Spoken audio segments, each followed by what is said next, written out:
અને આ ભોજન વિધિ છે.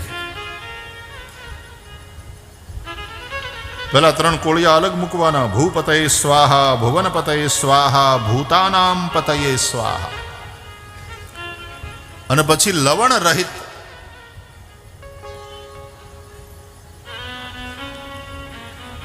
ઘી વાળા ભાતના 5 કોળિયા લેવાના. લવણ રહિત હોય તમે ખીર પણ લઈ શકો, એનો વાંધો નહીં, પણ લવણ એટલે મીઠું.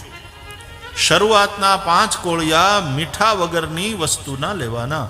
એટલે ઘી ભાત ચરુ હોમવામાં આવે છે ને અગ્નિમાં, તો એ ઘી વાળા ભાતના 5 કોળિયા લેવાના.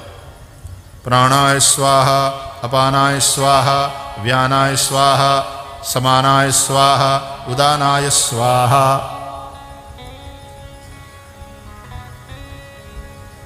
પછી જલનું આચમન કરવાનું, પછી શિખા મોચન કરવાનું. આ વિધિ થઈ જાય પછી શિખા છોડવાની, કારણ કે યજ્ઞ કરતી વખતે શિખાબંધન હોવું જોઈએ. અને પછી શિખા મોચનમ કૃત્વા, પ્રેમથી તમે ભોજન કરો, મૌન ધારણ કરીને ભોજન કરો, અથવા તો બ્રાહ્મણો જેમ શ્લોકોની બઘડાટી બોલાવતા જાય અને ભોજન કરે એમ કરો. આ ભોજન ભજન છે. આપણે તો ટિફિન ભરીએ એમ પેટ ભરીએ છીએ, જમતાય આવડતું નથી. આખા ઘરને જે રાંધીને જમાડતી હોય ને એ પછી છેલ્લે એકલી જમે, ત્યારે કોક એને પીરહવા વાળું મળે. અને કરજો દેવતાઓ, ખાસ કરીને પુરુષોને કહું છું, તમે જમી કારવી કોગળો કરી મોઢું ધોઈને મુખવાસ મોઢામાં નાખીને તરત બેહી જાઓ છો ડ્રોઈંગ રૂમમાં ટીવીના પડદાની સામે, અને હાથમાં રિમોટ લઈ અને સર્ફિંગ કર્યા કરો ચેનલ્સ, અને પછી વાતો કર્યા કરો પાન ચાવતા ચાવતા. ક્યારે અંદર રહોડામાં જઈને ત્યારે ડોક્યું કર્યું કે ઓલી અન્નપૂર્ણા શું કરે છે? એણે 3 કલાક 4 કલાક રસોડામાં ગાળ્યા. અને પાછા પુરુષો જમવા બેહે ને તો જમતી વખતે ટેલિફોન ને અંદરની વાતું, જમે થોડા, ટિફિન ભરતા હોય એમ પેટ ભરે, કાંઈ નહીં, વાતો કર્યા કરે. બહેનોએ તાળી પાડી. તકલીફ તો છે, તકલીફ છે. આ એની સાબિતી. પોતે ટેલિફોન ઉપર ને બીજાની યારે વાતમાં ને પછી પાછી ઓલી પીરહવા આવે ને બિચારી, તો પૂછે શાક મૂકું, શાક આપું? હા તો ફોનમાં ઉપર અથવા તો બીજાની યારે વાતુમાં 3 વાર પૂછે, મૂક નહીં હવે, વારે ઘડીએ પૂછા કરે, મૂકું મૂકું મૂકું. ખાવા જ બેઠા જ ને, મૂકવાનું હોય. વાતાવરણ ગરમ થઈ જાય ટેબલનું, ડાઇનિંગ રૂમનું. અને જો એને પૂછ્યા વગર કે એની હા વગર મૂકે પીરહે, પણ કોણે કીધું તું તને? હવે મારે એક તો નિયમ કે હેઠું મૂકવું નહીં, અને હવે આ ખાવું પડશે. પેલા પણ તને હાચવવો કેમ? મૂકે તો તકલીફ, ન મૂકે તો તકલીફ.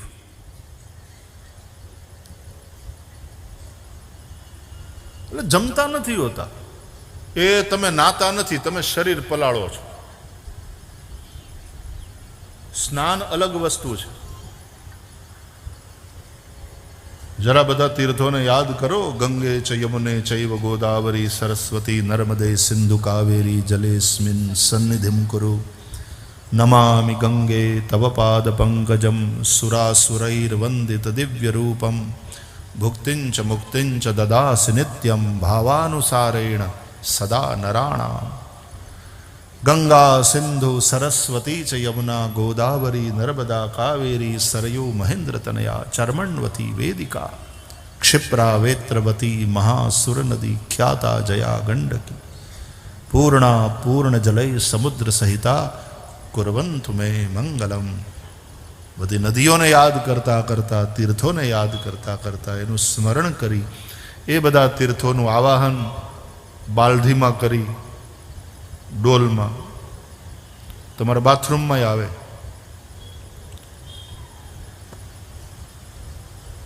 અને પછી જરા આમ ઘહી ઘહીને નાવ ને નકર્યું ડીલ પલાળીને બારા નીકળી જાઓ છો.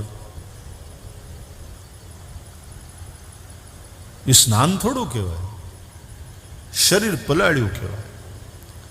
તમે જમતા નથી, તમે પેટ ભરો છો. જો ખરેખર જમતા હોય તો દરેક કોળીઓ કેટલી વાર ચાવવો એનું માર્ગદર્શન છે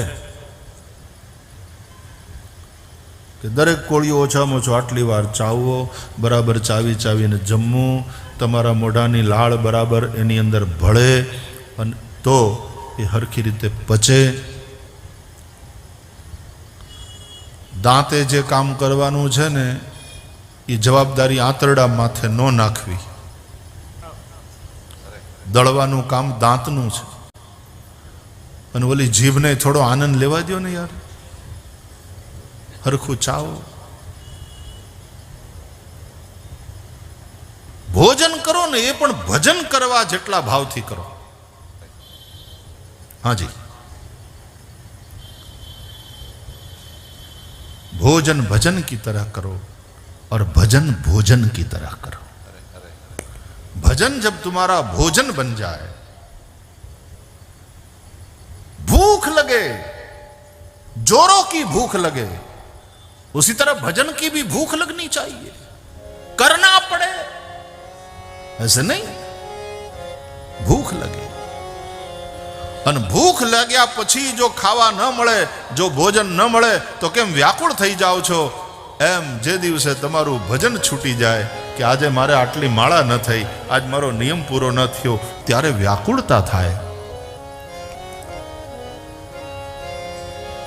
આ સ્થિતિ આવે તો ધીમે ધીમે ધીમે ધીમે એક સાધક તરીકે તમે એસ્ટાબ્લિશ થતા જાઓ છો. भजन बिना चैनन आए राम, राम चैनन आए राम. भजन बिना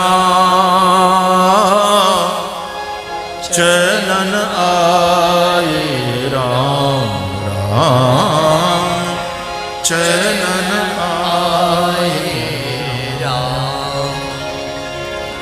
भजन है अमृत रस का प्याला,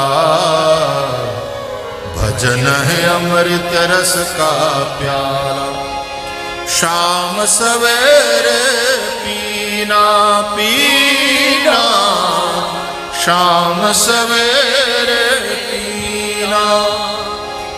इसको पी कर सारा जीवन, इसको पी कर सारा जीवन. मस्ती में तू जीना जीना, मस्ती में तू जीना. भजन बिना चैनन आए राम, राम चैनन आए राम. भजन तुम्हारा भोजन बन जाए. खाना कोई तुम्हारे शौक की बात नहीं है, यह तुम्हारी अनिवार्यता है. प्राणों को बनाए रखना है तो खाना होगा. भजन ही कई शौक ની વાત ન હોય. ઓલા બધા શોખ હોય, મને આમ ભજનનો શોખ, હું રાતના જાઉં સંતવાણીમાં, હવારો હવાર સુધી બેહું, સાંભળું, રૂપિયાનો વરસાદ ઉડાડું. એ એક વર્ગ છે, બરાબર, એ શોખની વાત થઈ. પણ ઓલું ભજન આપણો નિત્ય નિયમ, આપણા હાથમાં માળા હોય, આપણા ઈષ્ટના મંત્રનો જાપ થતો હોય. મંત્ર જાપ મમ દ્રઢ વિશ્વાસ, પંચમ ભજન સુબેદ પ્રકાશ. આ ભજન ભોજનની જેમ માણસ કરે. ભોજન અનિવાર્યતા છે. એ શોખની વાત નથી. હા, ઘણાને ખાવાનો શોખ હોય પણ ન્યાય પછી તકલીફ. એ માત્ર જીભના સ્વાદને માટે થઈને ખાતા હોય અને એને કારણે પછી ન ખાવા જેવું ખાતા હોય, ડોક્ટરે ના પાડી હોય તોય ઉલાળતા હોય. પછી high cholesterol, high blood sugar, high BP, શારીરિક કેટલી સમસ્યાઓ થાય.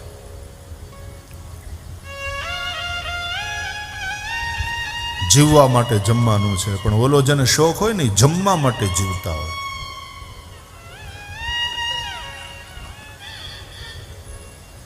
तो भजन हमारी अनिवार्यता हो, भजन हमारा जीवन हो. तो भूख लागे ने પછી ભોજન તમે કરો તો એ ભોજનમાં મજા આવશે, એનો બોજો નહીં લાગે. તમે જોજો, ભૂખ વગર કોઈ બહુ કે ને તો જમવું પડશે, થોડું જ લેવું પડે ને, તો તમે આમ એનો ભાર લાગશે. તમે 2 કોળિયા ખાશો ને તોય ભાર લાગશે. અને જો ભૂખ લાગી હશે તો સામે વાળો કહેશે જમવું પડશે, અરે કે જમવું જ પડશે, ગુજરી જવાય. ના જમીએ પ્રાણ નીકળી જાય. જટ લાવો, જે હોય લાવો, અને પછી જે હોય ટાઢો રોટલો હશે તોય ભાવશે.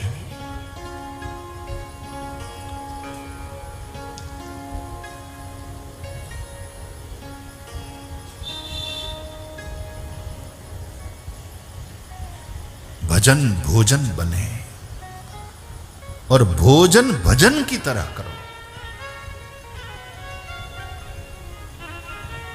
तुम्हारे शरीर में 5 प्राण हैं, तुम खा रहे हो, उन 5 प्राणों को तुम आहुति दे रहे हो. खाता आवड़તું નથી, અને ઘરવાળાને ખાતા નથી આવડતું, ને સરકારી ઓફિસોમાં છે એને ખાતા નથી આવડતા. એ ખાય જ છે ને ત્યાં બેઠા બેઠા, બીજું શું કરે? એવું ક્યું ખાતું છે જે ખાતું ના હોય?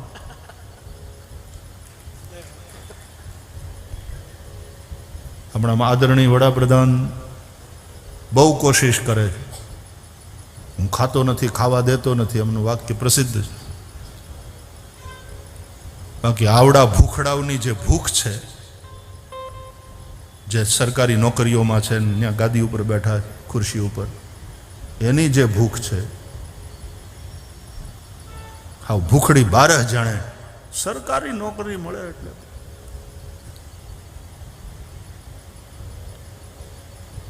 રાજનીતિ હોય કે આ બધી નોકરીઓ હોય, કેવી ભૂખ, કેવી ભૂખ.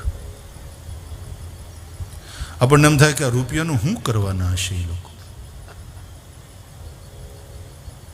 વચ્ચે તો એક વિડીયો ફરતો હતો, પછી ઓલા કહો કે પૈસા માંગ્યા, બધું હાવ સાચું હતું તોય કામ કરતો નહોતો, પૈસા માંગતો હતો. પછી બધા ભેગા થઈને નોટું એના મોઢામાં ડૂચા માર્યા, પકડીને ડૂચા માર્યા સરકારી દફતરમાં. આવું ન કરાય, પણ પછી બહુ થાય તો પ્રજા વિફરશે, પછી પ્રજા વિફરે.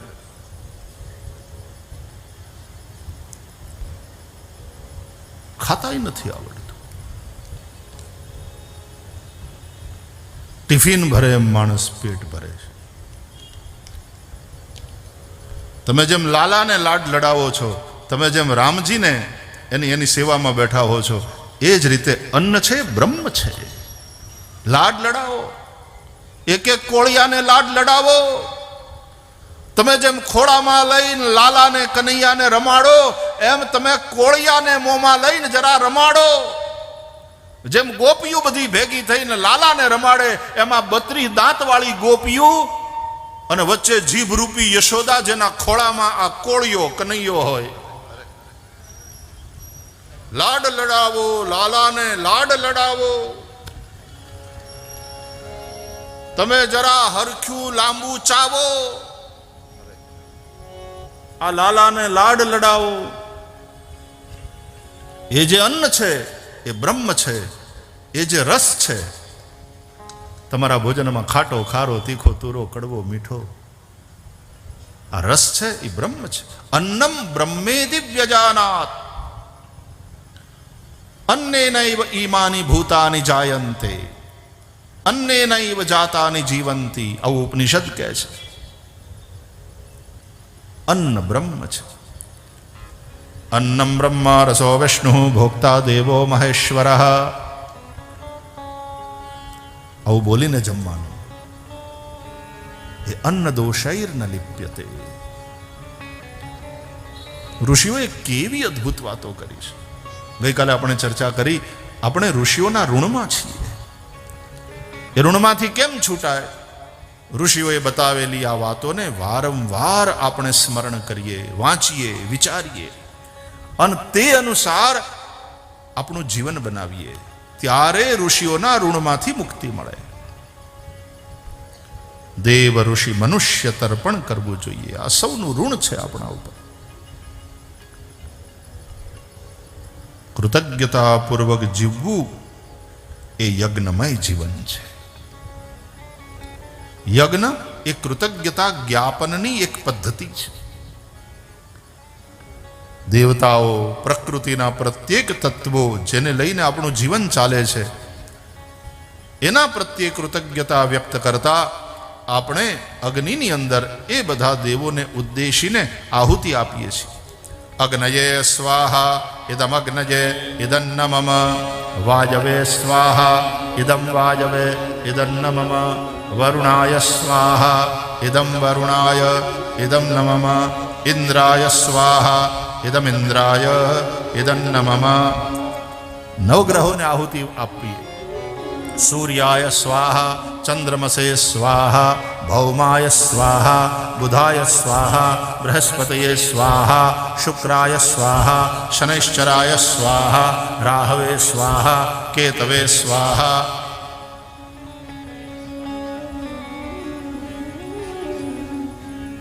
દેવતાઓને સમર્પણ થાય સ્વાહા શબ્દ સાથે. પિતૃઓનું તર્પણ થાય જલ દ્વારા, સ્વધા શબ્દથી. તર્પણ જલ દ્વારા થાય, સમર્પણ અગ્નિના માધ્યમથી પહોંચાડવામાં આવે. ઇન્દ્રાય સ્વાહા એમ કરો ને ત્યારે તમે ડબ્બામાં નાખો છો ટપાલ, અને ઇન્દ્રાય એમ બોલો ને ત્યારે તમે સરનામું લખો છો એના ઉપર કે આ કોને પોગે, તો કે ઇન્દ્રને. સ્વાહા એ તમે ટપાલ નાખી ડબ્બામાં, એટલે આહુતિ એને જ પહોંચે. અગ્નિ પહોંચાડે વાયુને, વાયુથી આદિદેવ સૂર્ય. આપણે ગઈકાલે ચર્ચા કરી હતી, ભૂર્ભુવઃ સ્વઃ. આ ત્રણ લોક છે અને ત્રણેય લોકના ઉપાસ્ય આ ત્રણ દેવો અગ્નિ, વાયુ, સૂર્ય. ભૂરલોક ઉપર અગ્નિ, એના ઉપરના ભાગમાં વાયુ, જ્યાં સુધી આ વાતાવરણ છે, અને એની ઉપરના લોકમાં સૂર્ય. આ બધાથી આપણું જીવન ચાલે છે. પ્રકૃતિના પ્રત્યેક તત્વના તમે ઋણી છો.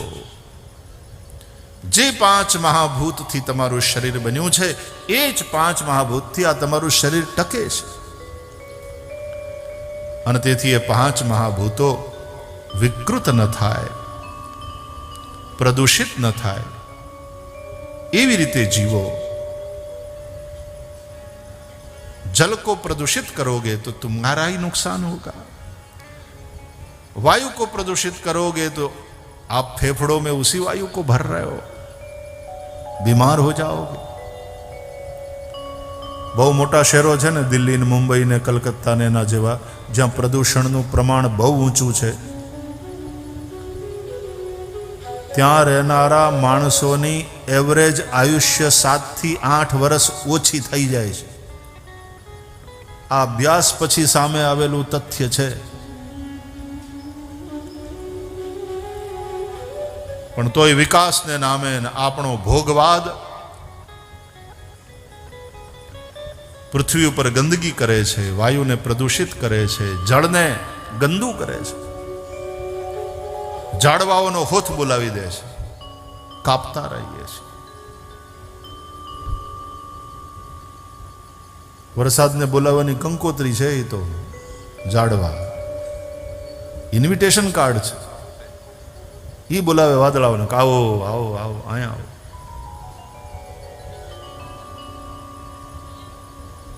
યજ્ઞમય જીવન એ કૃતજ્ઞતાનું જીવન છે. નમક હલાલ બનીએ, નમક હરામ ન બનીએ.